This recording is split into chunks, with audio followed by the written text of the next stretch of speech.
This episode is brought to you by The Evolution. Hi and welcome to an edition of What Happens to You If I Put You in the Instant Pot for an Hour.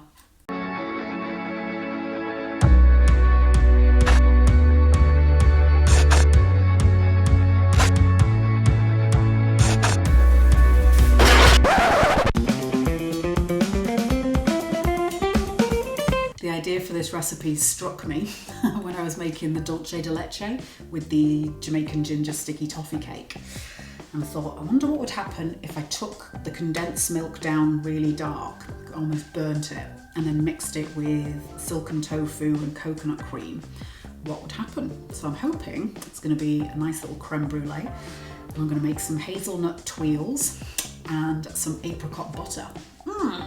Never made tuiles before. This could go disastrously wrong, but that's why it's chaotic, right? The most crucial part of the creme brulee is to see how brulee the cream is. I have no idea what's going to be inside this. I did the dulce de leche the first time for 15 minutes and knew it needed to be a bit darker, so I thought I'll do it for an hour. So let's find out what's inside here. Moment of truth. Okay. I don't know if that's considerably darker than the first time. Maybe it needs 2 hours to get really almost burned. But not to worry, I might put some flavouring in there because I was kind of hoping that there'll be a really nice rich caramel flavour from burning this. But as we can see, without spilling it everywhere, it's still quite light. Kind of a toffee sort of colour. Tastes a little bit like a Werther's original, but not nearly as much as I hoped for. I'm going to crack on with making the apricot butter because that's going to take the longest. So I'm going to preheat the oven. Got the oven on at 170. That can just be preheating while I prep the fruit. There's not much prep involved at all. And it's going to be very similar to how I did the spiced ginger cherry butter that I did. So I've got 2 Granny Smith apples. Once you've put your apple pieces into the non-stick roasting pan, you need to take them all back out again. And remember that you're going to put the dried apricots in the bottom. This is a 500 gram bag of dried apricots. My friend very kindly got me a new pan. This is a Flavour Stone pan. So it's got some sort of coating that's completely non-stick. Wasn't sure whether I believed it, but I made cheese in it last week using potato powder. Didn't stick at all. So hopefully this is going to be amazing for making fruit butters. So now put the apples back in, and you want the peels, the core, the stem, everything. No need for messing around. And then chop up the pear. Well, maybe I'll do this. This goes into the oven until everything's nice and soft, maybe around half an hour. I'll take this opportunity to introduce you to The Evolution, a family-run business created to help people reduce their single-use plastics. From safety razors to food wrap that's made from olives and cotton, The Evolution are curating a treasure trove of eco-friendly products and blog posts that are packed full of advice and helpful tips. On top of the 10% discount they offer to all new customers, use order code Auntie Rachel to get an additional 15% off your first order. You lucky things. Having never made tuiles before, I had a little dive on Google last night and came up with a recipe from One Green Planet. I'll put the link in the description. So I've based it on that, but I'm adapting it slightly. Theirs is for pistachio. I'm doing hazelnut and using a few other different ingredients as well. I've got 40 grams of whole hazelnuts that I roasted. I'm just going to smash those down a bit. Feel free to buy roasted ground hazelnuts. You can do that, or chopped hazelnuts. I only had a certain amount of ground left from the Nutella that I did, the kind of sweet potato spread. I'm adding 40 grams of ground hazelnuts, so you want 80 altogether. You can use any kind of nut that you like. I'm putting in 75 grams of spelt flour.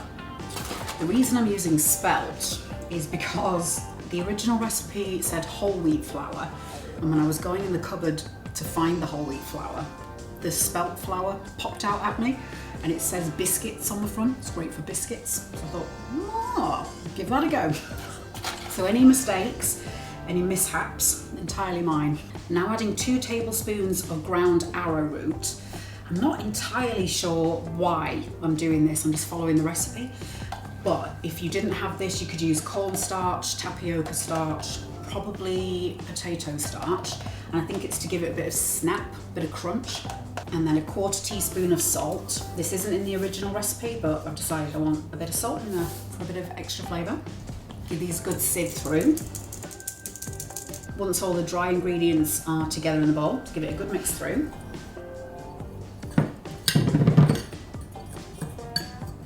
Using 85 grams of malt extract,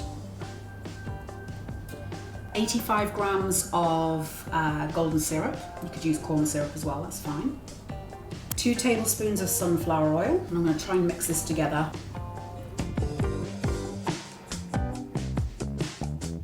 And then just tip in the dried ingredients.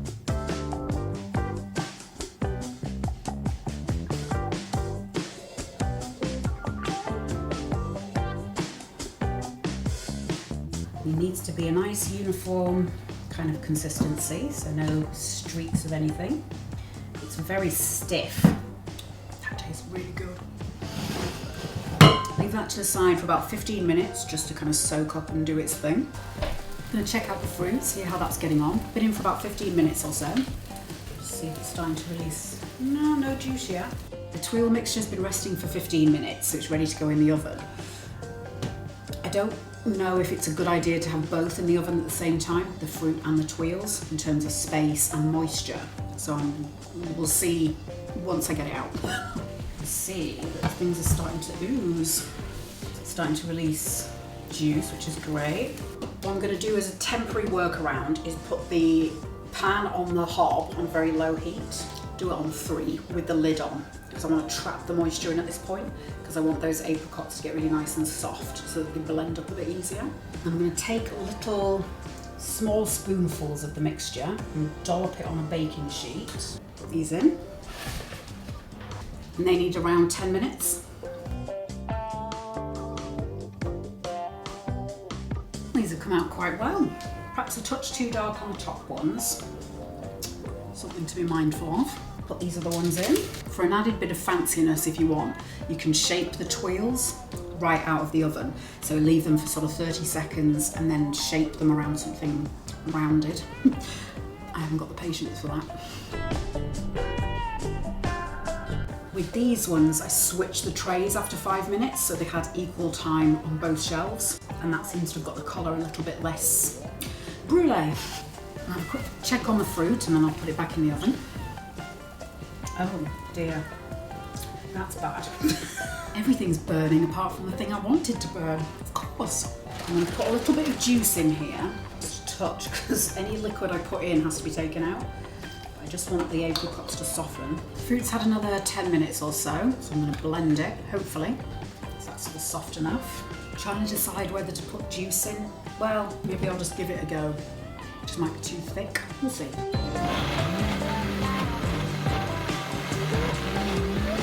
I can see mush at the bottom, so I'm going to pour in a splash of juice. So maybe 3 tablespoons, something like that. See if that loosens it up enough to move it in and around the blades.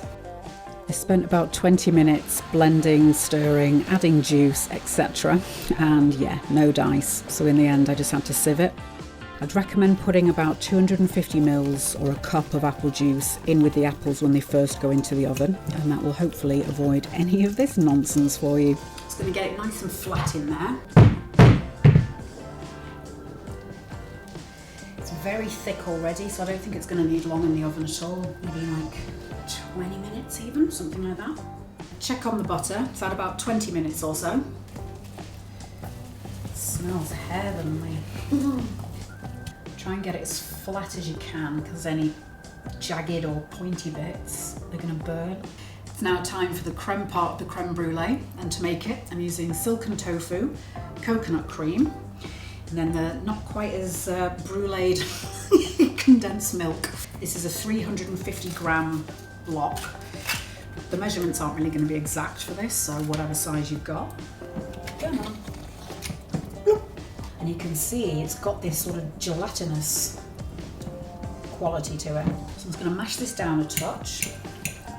It's very soft. It's not going to take much effort at all. This is a 250 ml carton of coconut cream. I'll do the gram thing in a second, see if I can convert that. I don't know if that'll make any difference, but of course. I've used coconut cream in a few different dishes, and I promise you it will not taste like coconut, so don't worry, it's all good. So I'm going to give this a good beating.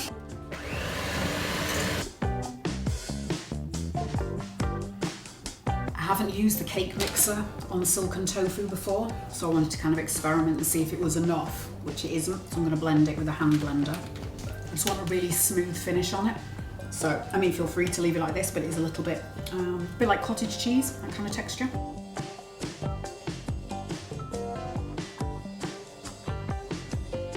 Push that to the side just so I can do the butter real quick. You'll notice like a skin forms on top. All you need to do is just stir it back in. This mixture would actually work really well as a fruit leather. So just smear it on a bit of greaseproof paper very thinly, and then pop it either in a dehydrator or in a low temperature oven for a few hours.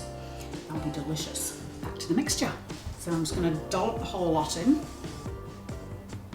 and then stir it together.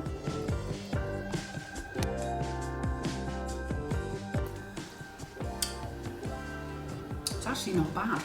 I'm going to use vanilla extract. I'm going to pour a little bit into this dish and then put that in the freezer just for a couple of minutes to see how it sets, because I might have to thicken this. Easily make this coffee flavoured or chocolate. I had thought about doing brown sugar or maple syrup, but because there's so much sugar in the condensed milk, it would have just been too sweet. If you use maybe a maple syrup extract or some sort of flavouring, that would work really good. It's still very soft. I'm going to thicken it. I tried to use potato starch to thicken this, and yeah, well, it didn't work.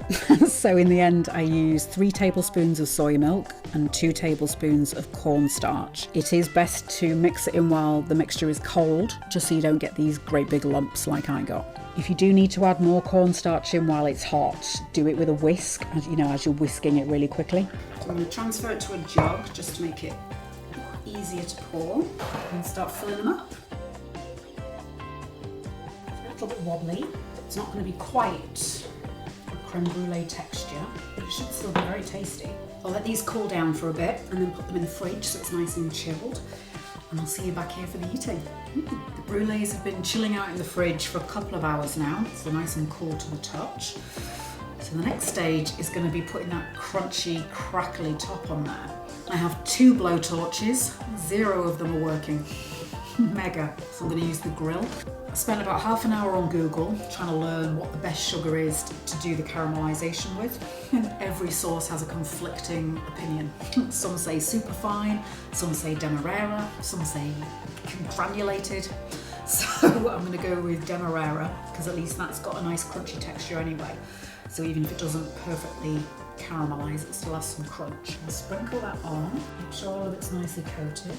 Pour the excess back out into a dish and then pop that under the grill and give it, 5-10 minutes, something like that. Just boiling. The custard's just boiling. With a blowtorch, you've got a direct, intense heat just on the top, whereas in an oven, you're kind of trapping the heat around the side of the dish. So the kind of custard in the ramekin is heating up as well, so it's steaming and that's wetting the sugar. I think that's what's happening. Let's just get them out of the oven or whatever state they're in. So I now need to let these cool back down again and then probably pop them in the fridge and see if that crunches it up a bit. Brulee's cooled down, and as I feared, the crunch hasn't happened. It's kind of baked and split a tiny bit, I think because it's got so hot in the oven. So again, the brulee torch would be much better, but not to worry, it's not going to affect the flavour of it. I'm going to smear that on there, get a bit of the butter,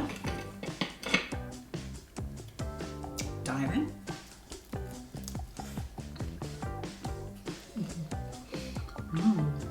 The tuiles are really good. Flavour's amazing. And I don't know the ingredients well enough to know why they're soft rather than crunchy, but it's a bit like a stale brandy snap, and I like those. And the brulee on its own, it's got a good flavour. Sweet sweet, rich, but not sickly, and a nice hit of vanilla. And I think my favourite bit is the apricot butter. It's really dense, so I think the apricots must have a lot of pectin in them, because that's certainly thicker than the other butters I've done.